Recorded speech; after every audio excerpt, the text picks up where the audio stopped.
Play pertama kasi kakanay tarik unay Loria ka limpong ilaka ka first Meghalaya Open Table Tennis cash prize tournament arajar apo kabala penyai ta Laban Sports Club.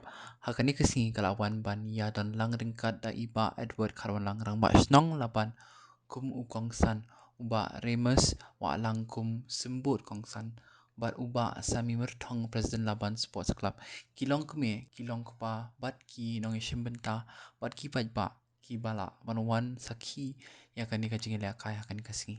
As you all know that table tennis was adopted way back in 1921-22, and the first World Cup was started in the 1926 at London, and it was known as those days as ping pong. Nowadays it's called table tennis. So Remus Walang is here, who is the guest of honor. He is also an ex-player, a very good player. He has won many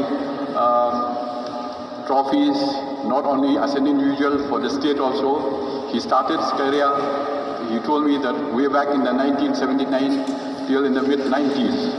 So we are here, we are very proud to have him here today, and we are very thankful to Mr. Jitan. When I came to know, he's the one, and along with some of the members of Laban Sports Club, have initiated to start this tournament.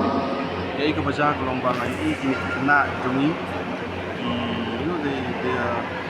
become interested to sports, even studies. They come slack, they come poishadin. They kalau ajalai pak ni come senior. They ban attract it, kena ban like ni kini come senior berbuat apa society jadi. They menga perlok juga ban citen kumpu celesiong yang perkat yang kuno bangin in kring yang kena ini. Itu ban like ni kini come senior ba. Itu apa senior ke society jadi. The way kalong ba in one ra sports and one penilai kai sports long expensive. Dengan society ni ba em sedang table tennis academy.